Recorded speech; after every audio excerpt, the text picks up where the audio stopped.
안녕하십니까. 뉴스를 넘어 세상의 흐름 읽어드리는 Y타임스 정세 분석의 추국일입니다. 우크라이나 침공 9달째를 맞는 이 러시아가 갈수록 최악의 경제 상황을 맞이하고 있는 것으로 보입니다. 블룸버그는 미국 시간으로 16일 러시아가 우크라이나 침공으로 인한 서방의 제재 충격으로 무역이 차질을 빚고 내수까지 식으면서 경기가 크게 위축되고 있고 최악의 경기 침체는 내년 초가 될 것으로 보인다, 이렇게 보도를 했습니다. 러시아 연방통계청은 이날 러시아의 올해 3분기 국내 총생산, 그러니까 GDP가 작년 동기 대비 4% 줄었다, 이렇게 밝혔는데, 여기에 대해서 블룸버그는 러시아의 GDP가 1년 만에 처음으로 감소한 것이라 그러면서 제조산업과 도소매 산업을 포함해서 무역의 급격한 감소가 이루어지고 있다, 이렇게 밝혔습니다.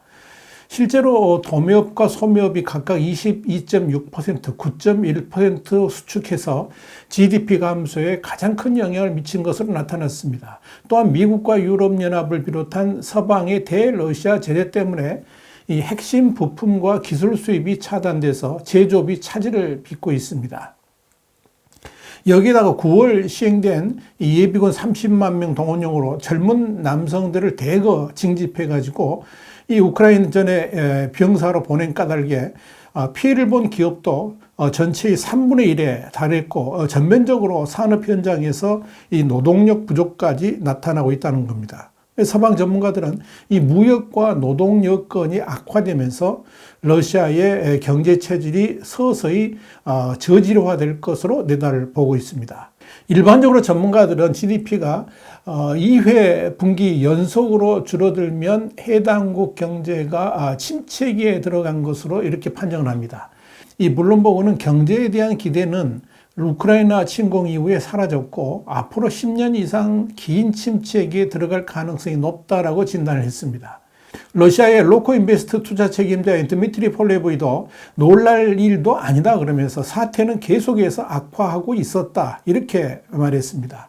러시아 경제학자인 알렉산드르 이사코프도 이 러시아 경제는 두 가지 이유로 앞으로도 계속 위축될 것이라 그랬습니다. 그러면서 그 하나는 원자재 부문과 제조업에 국제적인 제재가 가해지면서 산업이 위축될 것이고, 두 번째는 러시아 당국이 경기 부진을 막기 위해서 이 무차별적으로 쏟아부었던 모기지 보조금과 같은 자금들이 소진되면서 이로 인한 타격도 심각할 것이다, 이렇게 분석을 했습니다. 러시아는 전쟁 초기에 급락한 이 루블화 가치의 기준금리를 급격히 끌어올리는 방식으로 떠받치기도 했습니다. 그러나 이런 버티기가 언제까지 계속될지는 불투명할 뿐만 아니라 그렇게 지속할 수도 없다는 한계가 있죠. 자, 그러다 보니 러시아 경제지 코메르산트의 러시아 기업 옴부즈맨인 보리스 티토프도 최근 몇 달간 러시아 기업 5,800곳 중 3분의 1이 매출 감소를 겪고 있다라고 말한 겁니다. 앞으로 러시아 경제가 더 악화될 것으로 보는 중요한 요인 중에 하나가 뭐냐면 에너지 산업의 부진입니다. 물론 그동안 러시아는 우크라이나 전쟁에 따른 석유, 천연가스 가격 급등 덕을 톡톡히 봤죠. 그래서 그나마 러시아 경제가 여러 부정적 요소에도 불구하고 어느 정도 버틸 수 있는 그런 원천이 되어 왔었습니다. 9월 접어들면서 러시아의 석유 및 가스 생산량이 감소하기 시작했습니다. 그러면서 예상보다 더 심각한 경제 위축으로 나타나고 있는 겁니다. 국영가스 생산업체인 가스프롬 PJSC의 일일 수출은 지난 10월에도 최저치를 갱신하고 있고 앞으로의 전망도 지극히 불투명하다, 이렇게 블룸버그는 전하고 있습니다. 문제는 국제무역 수지가 악화될수록 러시아 경제의 에너지에 대한 의존도는 높아질 수밖에 없다는 거죠. 특히 이 에너지 수출이 러시아 연방정부 전체 수입의 40%를 차지하는 상황에서 이 에너지 수입이 줄어들게 되면 러시아 경제는 엄청난 타격을 받을 수밖에 없습니다. 그런데 대외적인 요인은 반전될 기미를 전혀 보이지 않고 있습니다.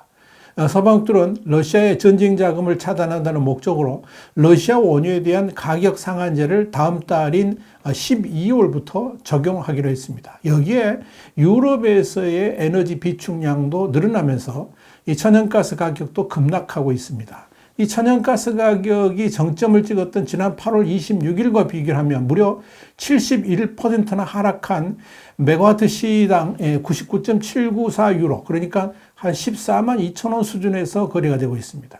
자, 천연가스 가격이 이렇게 하락한 것은 올겨울 에너지난을 우려한 유럽 각국이 지난 여름부터 천연가스의 비축량을 필사적으로 늘려온 데다가 현재까지는 이례적인 고온으로 난방 수요가 크게 증가하지 않고 있기 때문에 그렇습니다. 자, 미국의 월스트리트저널은 14일 러시아의 가스 수출 무기화로 에너지난을 겪어온 유럽의 올 겨울이 다행히 예년보다 따뜻할 것이라는 예보가 나왔다라고 보도를 했습니다. 이런 기상 상황은 당연히 러시아에게는 악재일 수밖에 없죠. 그러니 경제 예측치도 나빠질 수밖에 없는 겁니다. 지난 10월 1일 미국 백악관의 제이크 셀번 보좌관은 기자들에게 미국 등 서방 진영에 대해 러시아 제재는 세 가지의 의도가 있었다라고 설명한 바 있죠.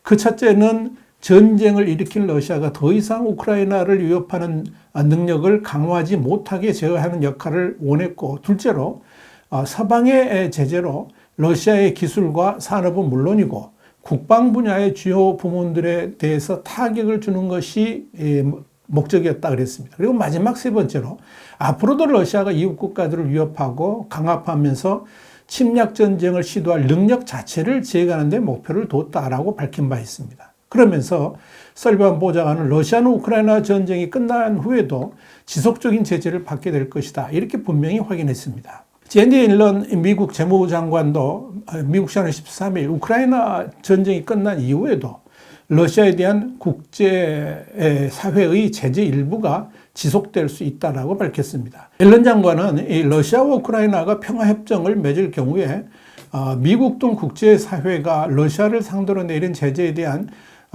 이 철회라든지 수위 조정을 위한 검토 작업이 수반될 것이라고 전했습니다. 그는 이어서 평화협상의 내용에 따라서 제재도 조정돼야 한다 그러면서, 그러나 지금 벌어진 일들을 참작한다면 일부 제재는 계속 유지돼야 할 것 같은 느낌이다, 이렇게 말했습니다.